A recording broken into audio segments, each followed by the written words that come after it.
தந்தை மகன் தூய ஆவியின் பெயராலே ஆமீன். மூவர்களுடைய அருளும் ஆசீரும் பாதுகாப்பும் வழிநடத்துதலும் இந்த நாள் முழுவதும் உங்களோடு இருப்பதாக. யோவான் நற்செய்தி 6ஆம் அதிகாரம் 1 முதல் 15 வரை இருக்கின்ற வசனங்கள். இயேசுவில் என் அன்பு சொந்தங்களே, 5 அப்பங்களை இறைவன் தொட்டு நன்றி செலுத்தி பழுக பெருகச் செய்து 5000 பேர் வயிறார உண்ணும் அளவிற்கு அற்புதத்தை செய்த நிகழ்வு கொடுக்கப்பட்டிருக்கின்றது.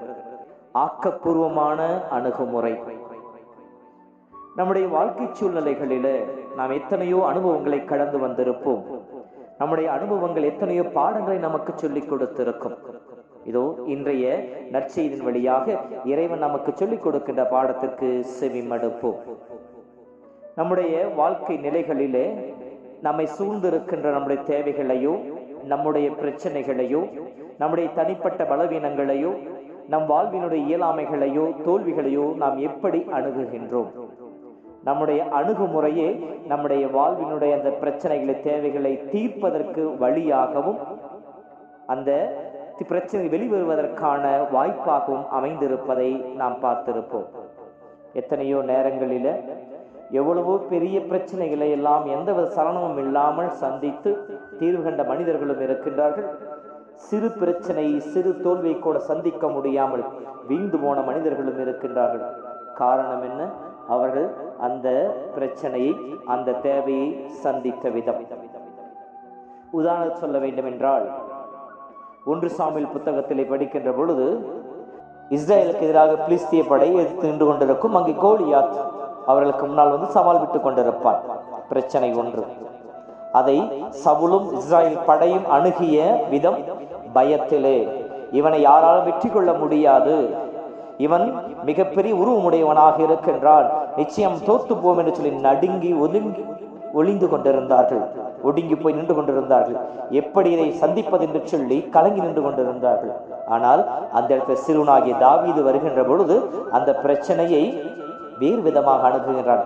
தன்னிலே இருக்கின்ற ஆண்டவரில் நம்பிக்கை வைத்து, நான் நம்பி இருக்கின்ற ஆண்டவர் மீது விசுவாசம் வைத்து அந்த பிரச்சனையை சந்திக்கின்றான். முடிவை அவன் கொண்டு வருகின்றான். வெற்றியை இஸ்ரேல் மக்களுக்கு பெற்றுக் கொடுக்கின்றான். இதே போல்தான் நம்முடைய வாழ்க்கை சூழ்நிலையில் கூட நாம் சந்திக்கின்ற பிரச்சனைகள் நாம் ஒரு சில நேரங்களில் பூதாகரமாக தோன்றுவதை போல இருக்கலாம், மலையை போல மிக பெரியதாக இருக்கலாம். ஆனால் அதை சந்திக்கின்ற அணுகுமுறை மட்டுமே மாற்றப்படுகின்ற பொழுது அந்த பிரச்சனைக்கும் தீர்வு உண்டு. இன்றைய நற்செய்திக்கு நாம் வருகின்ற பொழுது, நற்செய்தியிலே தேவை ஒன்றுதான், பிரச்சனை ஒன்றுதான். மக்கள் பசியோடு இருக்கின்றார்கள், அவர்களுக்கு உணவு கொடுக்க வேண்டும். அதிலே வெவ்வேறு அணுகுமுறைகள் இங்கே காண்கின்றோம். முதலிலே பிழைப்பு, ஒரு விரக்தியான அணுகுமுறை, ஒரு வெறுமையான அணுகுமுறை. 200 தெனாரியத்திற்கு அப்பம் வாங்கினாலும் இவ்வளவு மக்களுக்கு நம்மால் கொடுக்க முடியாது என்கின்ற அந்த பிரச்சனை மிக பெரியது. எப்படி இதை சந்திக்க போகின்றோம் என்கின்ற அந்த விரக்தியான ஒரு வெறுமையான மனநிலையிலே அந்த பிரச்சனையை, அந்த தேவையை சந்திக்கின்றார். இரண்டாவதாக அந்திரேயா. அங்கே ஒரு சிறுவனிடம் 5 வார்க்கோதுமை அப்பங்களும் 2 மீன்களும் இருக்கின்றன. ஆனால் இது எப்படி போதும்? பற்றாக்குறையோடு அணுகுகின்ற அணுகுமுறை. ஒரு சில இருக்கின்றன, ஆனால் இது போதாது, பற்றாக்குறை என்கின்ற அந்த மனநிலையோடு அவர் அணுகுகின்றார். மூன்றாவதாக சிறுவன் அந்த பிரச்சனையை அவன் கண்ணோக்குகின்றான். அவன் அந்த பிரச்சனையிலே தன்னுடைய பங்களிப்பை கொடுக்கின்றான். தன்னிடம் இருக்கின்ற 5 வார்க்கோதுமை அப்பங்களை 2 மீனையும் கொடுத்து அதை கொண்டு அந்த பிரச்சனைக்கு, அந்த தேவைக்கு தீர்வு காண முயற்சிக்கிறான். பங்களிப்பு, ஒத்துழைப்பை கொடுப்பது.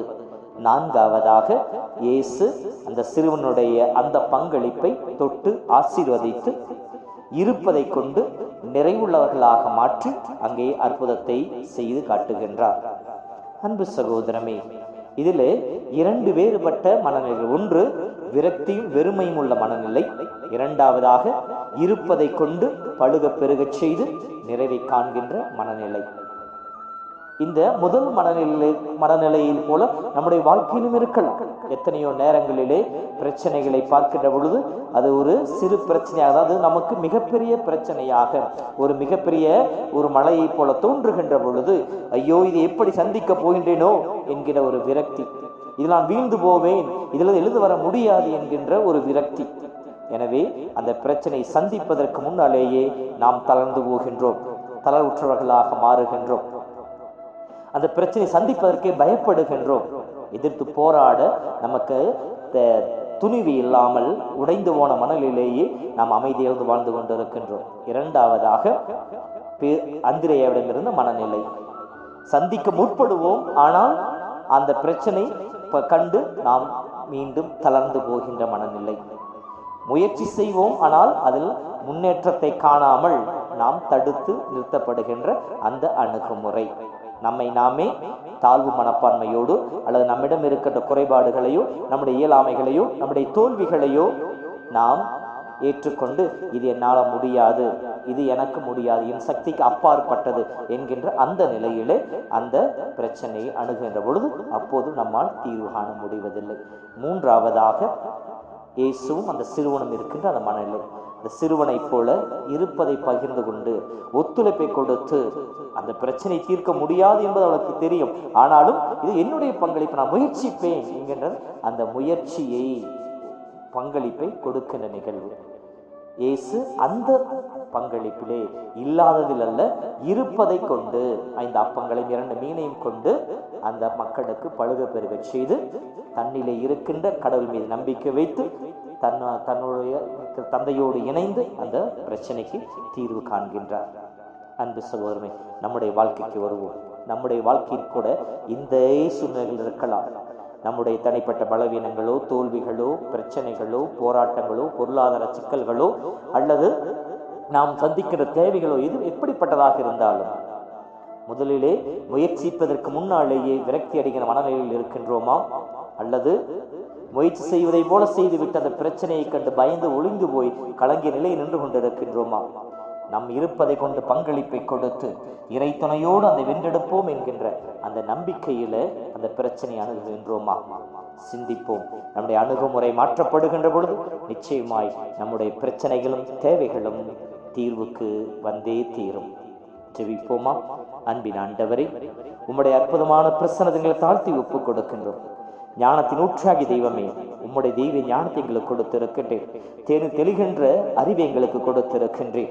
இதோ உம்முடைய ஆற்றலையும் பலனையும் கொண்டு எங்களை வழிநடத்தி கொண்டிருக்கின்றேன். எத்தனையோ நேரங்களிலே எங்கள் வாழ்வில் நாம் சந்திக்கின்ற தேவைகள், வருகின்ற எதிர்ப்புகள், தொழிலை கண்டு மனம் உடைந்து போனவர்களாய் விரக்தியோடு வாழ்ந்த நிலைகள், முழுமையான ஈடுபாடு இல்லாமல் தளர்ந்து போன நிலையில் இருக்க நிலைகளே நாங்கள் வாழ்ந்திருக்கின்றோம்.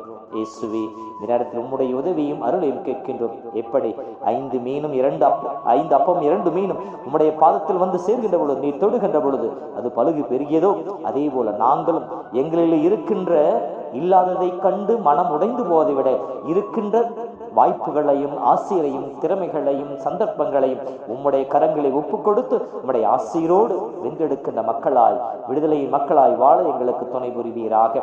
எங்களுடைய இயலாமை கண்டு உடைந்து போகாத மனநிலையும் இருப்பதை கொண்டு நிறைவோடு உம்மை தேடி வந்து உம்முடைய மகத்துவத்தில் அற்புதத்தை காணுகின்ற வாக்கியத்தை எங்கள் ஒவ்வொருவருக்கும் கொடுப்பீராக. இயேசுவே நன்றி. அன்பின் ஆண்டவரே, இந்த செய்தியை கேட்டுக்கொண்டிருக்கின்ற ஒவ்வொரு மகனையும் மகளையும் உம் கரங்களிலே ஒப்புக் கொடுக்கிறேன். அவருடைய வாழ்க்கை சூழ்நிலைகளையும் அவருடைய தேவைகளையும் சந்திப்பதற்கு ஆற்றலையும் அருளையும் கொடுத்திடுவீராக. அவர்கள் உம்மோடு இணைந்து உம்முடைய ஆற்றலோடு அனைத்திலும் வெற்றியை காண்பார்களாக. உம்முடைய அருள் துணையாலே, உம்முடைய பலனாலே இவர்கள் மகிழ்ந்திருப்பார்களாக. அமைதியும் சமாதானத்தை பெற்றுக் கொள்வார்களாக. இவருடைய இல்லமும் இவர்கள் தங்கியிருக்கின்ற எல்லா இடங்களும் இவர்களுடைய உள்ளமும் ஆசீர்வதிக்கப்படுவதாக.